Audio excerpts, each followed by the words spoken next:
अच्छा बच्चों, Radhe Radhe. 8th class में जो आपकी किताब लगी हुई है अयांश, उसे निकाल लीजिए और इसका जो है प्रथम पाठ से आज हम श्रीगणित करते हैं। हमारी जो है देश की परंपरा रही है कि कोई भी काम शुरू करते हैं तो हम किसी न किसी इष्ट देव को जो है याद करके प्रारंभ करते हैं। जैसे स्कूल में ही आते हैं, सुबह प्रेयर करते हैं, प्रार्थना करते हैं, जिससे हमारा जो है प्रतिदिन का जो दैनिक चर्याएँ बिना विघ्न के, बिना किसी कष्ट के और हमारी जो है क्रिया संपन्न हो जाएं। इसीलिए कोई भी मिस्त्री होता है, ड्राइवर होता है, कोई भी किसी कार्य को करते हैं, अनपढ़ा व्यक्ति भी कोई कार्य करता है तो अपने जय गुरु जय उस्ताद इस तरह से अपने कार्य को शुरू करते हैं। तो उसी तरह से हमने छोटी क्लासों में भी देखते आए हैं, पहली दूसरी तीसरी में हर क्लास के पहले जो है प्रेयर या प्रार्थना होती है, जिसके द्वारा जो है सत्र का प्रारंभ होता है। पूरी साल अगर हम जो है प्रार्थना को शुरू से जो है भगवान की स्तुति करके करते हैं तो हमारा ऐसा विश्वास है कि हमारी साल निर्मल रूप से जो है संपन्न होगी, अच्छी तरह पढ़ाई होगी। तो पहला पाठ है हमारा, करें सेवा समर्पण से। यहाँ पर लिखा हुआ है मनुष्य जो है भावनाशील प्राणी है, यह सुंदर जीवन व्यतीत करना चाहता है। इस कविता में अदृश्य शक्ति, इसमें ब्रह्मा विष्णु महेश ऐसी कोई शक्ति का वर्णन नहीं किया गया है जिसकी प्रार्थना की जा रही है। एक अदृश्य शक्ति का वर्णन किया जा रहा है। अदृश्य शक्ति माने ऐसी शक्ति जो हम मानते हैं भगवान है, लेकिन सभी जीव जंतुओं में सब जगह वो व्याप्त है, हर जगह उसकी सत्ता है। ऐसा इसमें भाव करके लेखक ने किताब लिखा है। किसी विशेष व्यक्ति या विशेष जो है इष्ट देव को मान करके यहाँ जो है स्तुति नहीं की जा रही है। तो पहली पंक्ति से ही शुरू करते हैं। बने संसार यह सुंदर, बहे धारा यहाँ निश्चल। ये हमारा जो संसार है इतना सुंदर बन जाए, कितना सुंदर बन जाए लेखक के अनुसार, बहे धारा यहाँ निश्चल। यहाँ एक ऐसी धारा बहे, ऐसी प्रेम की धारा बहे जो निश्चल माने बिना छल के, निश्चल संधि है निश्चल, बिना छल कपट के हमारी जो है प्रेम की धारा बहे।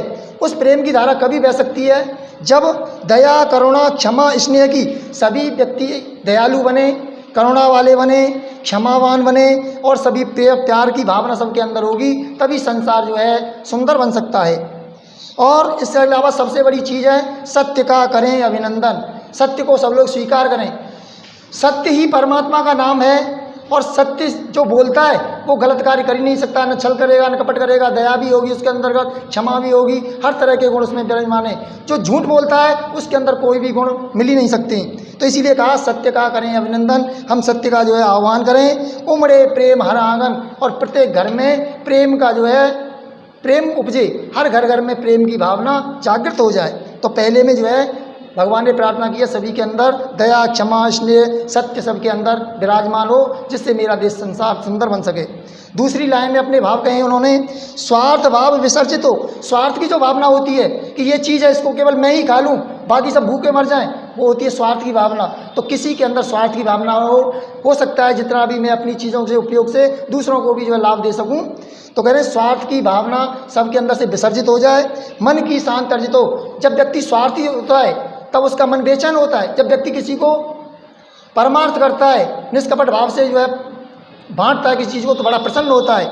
तो मन की शांति आता है, उसके मन में एक शांति जो है प्राप्त होती है। बने निष्ठुर कोई जन, कोई भी जन माने व्यक्ति निष्ठुर न बने, निष्ठुर इतना कठोर न बने कि हमारे सामने जो है भूखा रो रहा है, चिल्ला रहा है, कष्ट पीड़ा में जो दुख हो रहा है हम उसकी सहायता न कर सकें।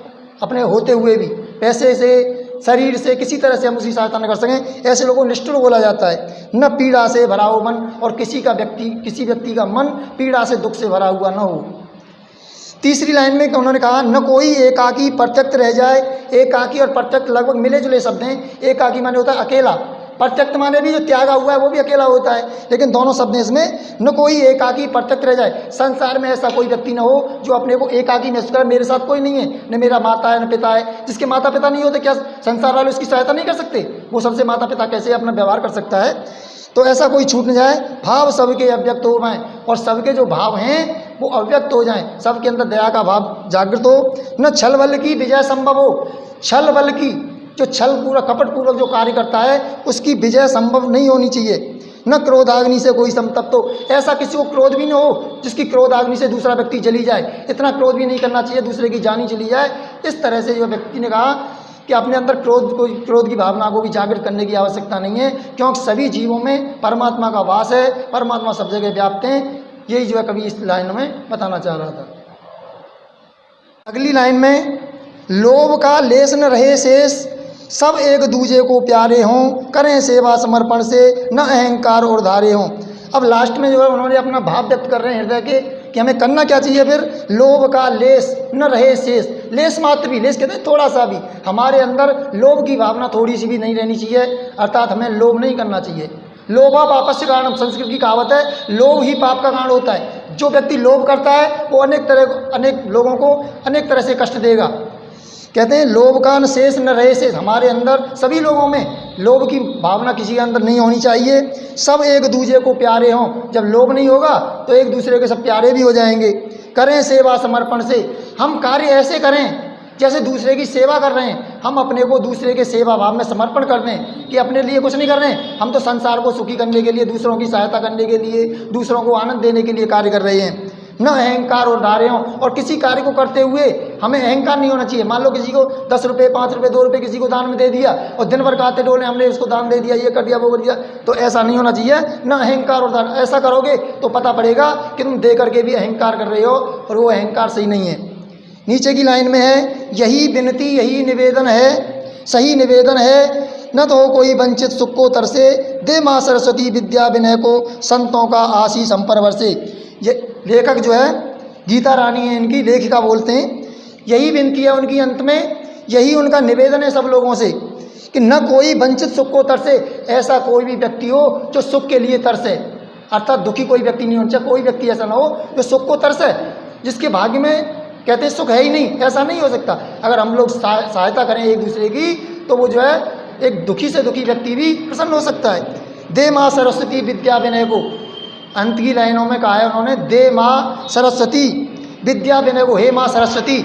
सरस्वती माँ की जो वंदना क्यों करते हैं? क्योंकि विद्या की देवी हमारी सरस्वती, जो हमें बोलना सिखाती हैं वो सरस्वती माँ की कृपा है। तो दे माँ सरस्वती विद्या विनय को, हमें विद्या दें, ज्ञान दें और विनय दें। बड़ी अच्छी बात आई है, विद्या विनय का बड़ा अच्छा मेल है। विद्या ददाति विनयम, विद्या हमेशा नम्रता देती है। पढ़ा लिखा व्यक्ति यदि इसमें नम्रता नहीं है, बोलने चालने की जो है सभ्यता नहीं है, तमीज नहीं है, तो समझ लो वो पढ़ने लिखने से कोई भी लाभ नहीं है। विद्या ददाति विनयम, विद्या वाला व्यक्ति विनयवान हो जाता है, दयालु हो जाता है, नम्रता से बोलता है। संतों का आशीष संपर्क से, और जो विनय धारण कर लेता है उस पर सभी संतों का आशीर्वाद होता है। तो इस कविता के माध्यम से लेखिका गीता रानी ने बहुत अच्छे ऐसे परमात्मा के भावों को व्यक्त किया है जो हमको जो है अदृश्य शक्ति के रूप में दिखाई देते हैं। और जो है इसी के साथ हमारा ये पहला पार्ट पूरा होता है। अगली वीडियो में अगले पार्ट से प्रारंभ करेंगे हम।